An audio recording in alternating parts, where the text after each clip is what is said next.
Hello and welcome. आज हम सीखने जा रहे हैं मैथमेटिक्स का एक बेसिक सा कॉन्सेप्ट जिसका नाम है टर्म्स ऑफ एक्सप्रेशन। तो टर्म्स ऑफ एक्सप्रेशन होता क्या है ये सीखेंगे। सबसे पहले टर्म वर्ड पे ध्यान देते हैं। टर्म वर्ड होता क्या है। Term is a word or phrase which is used to describe a thing. That means term एक वर्ड है, एक अल्फाज हैं जो हम यूज़ करते हैं कहाँ, जब हमें किसी चीज़ को बयान करना होता है, किसी चीज़ को डिस्क्राइब करना होता है। मिसाल के तौर पर define the term school, explain the term light. तो उसी तरह किसी चीज़ को जब हम बयान करते हैं, दैट मीन्स हमें यहाँ पे एक्सप्रेशन को बयान करना है। क्या हमें देखना है कि जब हम एक्सप्रेशन को लिखते हैं उसमें टर्म्स होती क्या है और किस तरह होती हैं, हम किन को टर्म कहते हैं। तो कंसिडर कीजिए, मान लीजिए 4x + 5 हमारे पास एक एक्सप्रेशन है। ठीक है, ये हमारे पास एक एक्सप्रेशन है। तो हम क्या करते हैं, जब हम एक्सप्रेशन बनाते हैं हमने पहले 4 लिखा, फिर x लिखा, फिर प्लस लिखा, फिर 5 लिखा। तो ये सब अलग अलग कंपोनेंट्स हैं, ये सब अलग अलग कंपोनेंट्स, 1 2 3। तो ये 3 कंपोनेंट्स है। लेकिन हम टर्म्स किसको कहते हैं और कैसे कहते हैं, सबसे पहले देखते हैं। देखो, जब हम 4x कहते हैं तो हम क्या करते हैं, हम 4x को पहले बनाते हैं। कैसे, देखिए 4x प्रोडक्ट है, ठीक है। 4 एंड x अलग अलग हैं, ठीक है। 4 और x, पहले हम 4 और x बनाते हैं।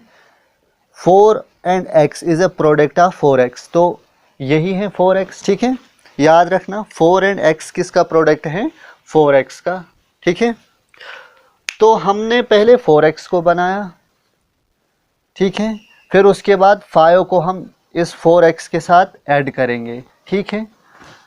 क्या करते हैं हम, और एक एग्जांपल, जैसे 4x² - 3xy, ये हमारे पास और एक एक्सप्रेशन है, ठीक है। हम पहले क्या करते हैं, वही forming 4 and x or 4x and x, ठीक है। x² यानी 2x, तो x² is a product of किसका, 4x एंड x।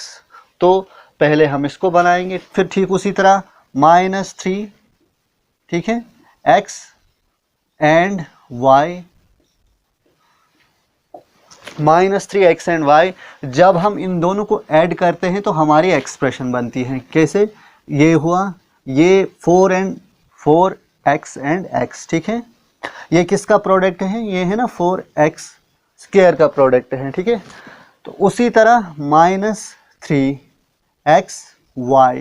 -3xy किसका प्रोडक्ट है, -3xy का। तो हम इन दो को ऐड करेंगे, 4x² - 3xy। तो ये हमारी एक्सप्रेशन बनती है। क्या होता है जब हम एक्सप्रेशन को बनाते हैं, तो बनाने के लिए हमें चीज़ें चाहिए होती हैं, वो हम अलग अलग पहले लेते हैं, फिर उनको ऐड करते हैं। एक्सप्रेशन पार्ट्स में होती हैं और फिर वो पार्ट्स क्या होते हैं, अलग अलग होते हैं, सेपरेट होते हैं। फिर उन पार्ट्स को इकट्ठा किया जाता है। ये एक पार्ट है, ये एक अलग पार्ट है, ये एक अलग पार्ट है और ये एक अलग पार्ट है, ठीक है। इन पार्ट्स को हम फिर इकट्ठा करते हैं, ऐड करते हैं। हमने इनको ऐड किया, इसको भी ऐड किया, इसको भी ऐड किया, इकट्ठा करते हैं और एक्सप्रेशन बनाते हैं। वही पार्ट्स टर्म्स ऑफ एक्सप्रेशन कहलाता है। Expression have parts which are formed separately and then added. Such parts of expression which are formed separately and then added are known as terms।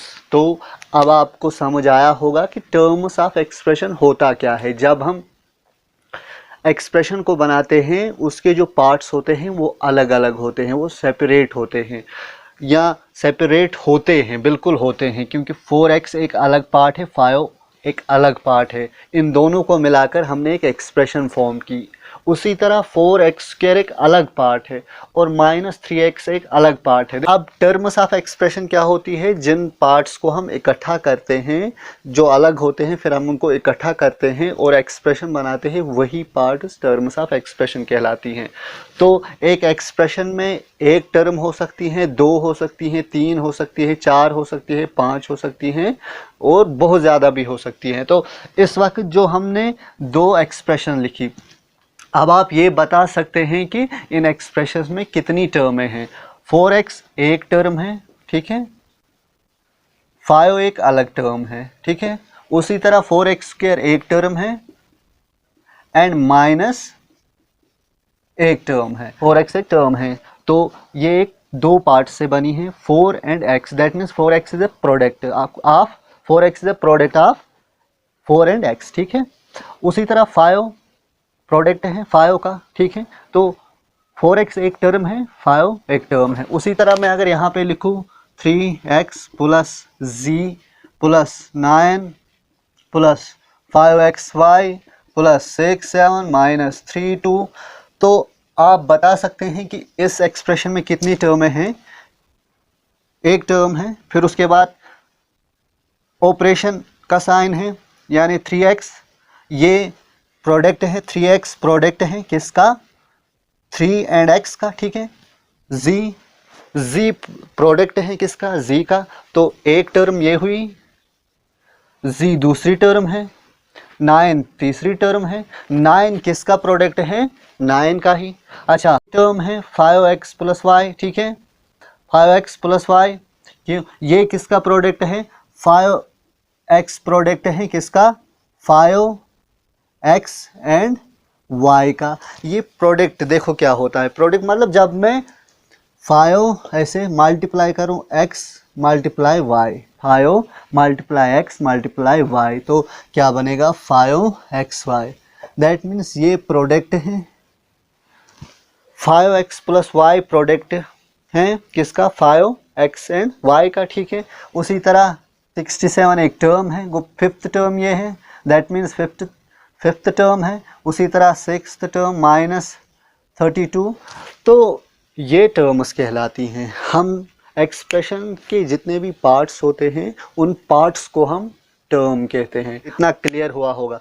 मिलते हैं अगली वीडियो में जहाँ पे हम सीखेंगे फैक्टर्स ऑफ एक्सप्रेशन।